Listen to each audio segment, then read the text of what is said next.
नमस्कार, जय भीम, सत श्री अकाल, जोहार। इस वक्त हम सुल्तानपुर में हैं। सुल्तानपुर में एआईएम के बहुत सारे पदाधिकारी हैं। जैसा कि आप जानते हैं कि पूरे देश में एसआईआर की प्रक्रिया चल रही है। उसी प्रक्रिया में बहुत सारे एसआईआर के माध्यम से वोटों की कटौती होने का काम हो रहा है। वहीं खास करके मुसलमानों को टारगेट किया जा रहा है, ओबीसी को टारगेट किया जा रहा है। तो हमारे साथ कुछ साथी हैं, उनसे हम जानने की कोशिश करेंगे कि आप लोग धरना प्रदर्शन किए थे, आखिर क्या था पूरा मामला। ज्ञापन दिए थे। मैं पहले तो आपके चैनल को और आपको धन्यवाद देना चाहता हूं, जो हमारी बातों को आप यहां समाज में पहुंचाने के लिए आए। और मैं लम्हुआ विधानसभा अध्यक्ष मोहम्मद मुमताज एमआईएम का हूं। तो अभी हम लोग 3 तारीख को एसडीएम साहब को ज्ञापन दिए हैं। एक 7 नंबर फॉर्म आया है, वह जो है बीजेपी के लोगों द्वारा, उसमें जो है मुसलमानों का वोट कटवाने के लिए वो लोग पूरी की पूरी कोशिश कर रहे हैं कि मुसलमान को ज़्यादा से ज़्यादा वोट से वंचित किया जाए।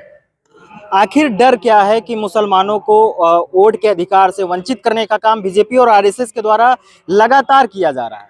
हाँ भाई, डर यही है कि अगली सरकार एमआईएम की होने वाली है, इसलिए वो लोग डर रहे हैं। अच्छा है, माननीय योगी जी इसलिए डर रहे हैं कि अगर मुसलमान मुत्तहिद हुआ तो जो अगली सरकार होगी वो बगैर एमआईएम की नहीं होगी। जब एमआईएम की नहीं होगी तो इसलिए उनको सरकार चली जाएगी, इसलिए उनको डर है। और तो मैं ये भी कहना चाहता हूँ, सपा और बसपा, कांग्रेस जितने भी हैं, सब मुसलमानों से डर रहे हैं कि अगर लामबंद होके असद ओवैसी का साथ दे देंगे तो आने वाला चुनाव असद ओवैसी के बगैर कोई मुख्यमंत्री नहीं बन सकता।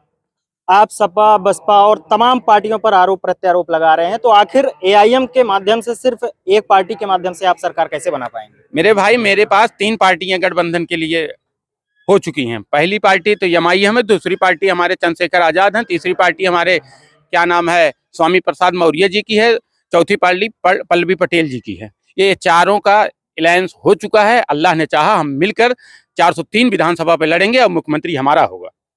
तो क्या रणनीति है कि विधानसभा चुनाव को लेकर आप लोग जिस तरीके से वोटों की जागरूकता करने के लिए बढ़ चढ़ के काम कर रहे हैं और एसआईआर में जो वोटों की कटौती हो रही है उसके लिए आवाज उठाने का काम कर रहे हैं, तो बूथ स्तर तक आप किस तरीके से तैयारी कर रहे हैं? भाई, हम लोग बूथ अध्यक्ष बना रहे हैं, ग्राम सभा अध्यक्ष बना रहे हैं, ब्लॉक अध्यक्ष बना रहे हैं। संगठन का काम बहुत तेजी से चल रहा है। और रही बात, मैं आपको बता दूं, इस संगठन को देखते हुए हमारे साथ श्रमण, बैकवर्ड, एससी यानी कि ठाकुर समाज, ब्राह्मण समाज, अब क्योंकि सपा को भी देख लिया है उत्तर प्रदेश की जनता, और बसपा को भी देख ली है उत्तर प्रदेश की जनता, और कांग्रेस को भी देख ली है उत्तर प्रदेश की जनता, और बीजेपी को भी देख रही है उत्तर प्रदेश की जनता। अब उसके पास कोई विकल्प नहीं है केवल एमआईएम के सिवा, इसलिए सारे लोग लामबंद होकर एमआईएम का साथ देना चाहते हैं। अगला सन 2027 में मुख्यमंत्री जो उत्तर प्रदेश का एमआईएम का होगा। एआईएम पर प्रत्यारोप आरोप भी लगता आया है कि वोट काटने का काम करती है, जिस भी राज्य में जाती है वोट काटने का काम करती है। तो इस सवाल से आप कैसे निपटने का? मेरे भाई, वोट कैसे कटें आप मुझे बताइए। इसके पहले जो इलेक्शन था, पूरी लोकसभा का इलेक्शन था, 3 सीट पर हम लोग लड़े थे। एक किशनगंज बिहार में, दूसरी सीट जो है हमारे असद साहब लड़े थे, तीसरी सीट इम्तियाज जलील क्या नाम महाराष्ट्र में लड़े थे।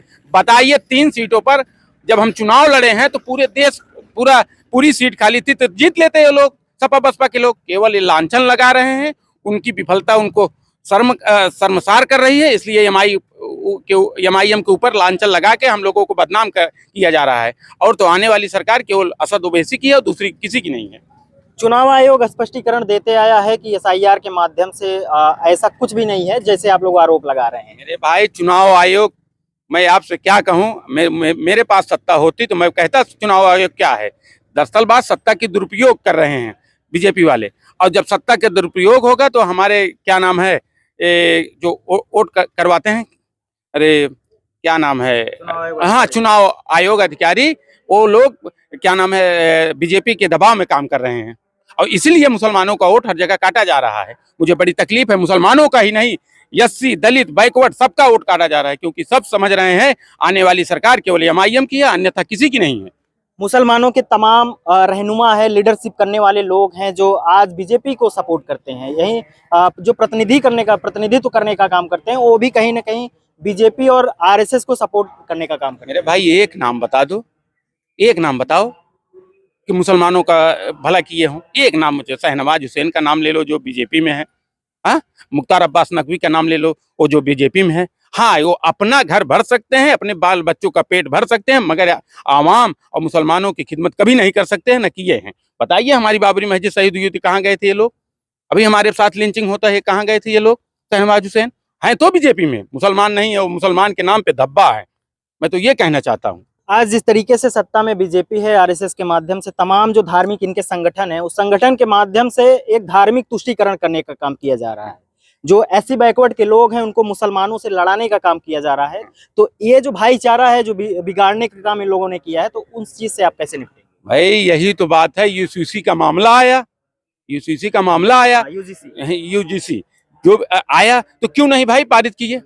अच्छा, अगर पारित करते श्रवण नाराज होता, और नहीं पारित करेंगे तो बैकवर्ड एससी नाराज होगा। अब बताइए, यह अभी तो हिंदू मुसलमानों में बीजेपी बांट रही थी, अब क्या कर रही है मालूम है?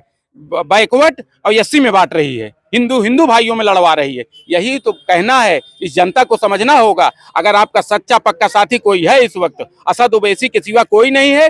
543 सांसद में अगर वाहिद कोई किसी को संविधान का ज्ञातक मैं मानता हूं, मैं ही नहीं पूरा हिंदुस्तान मानता है ज्ञातक, तो वो उसका नाम असद ओवैसी है।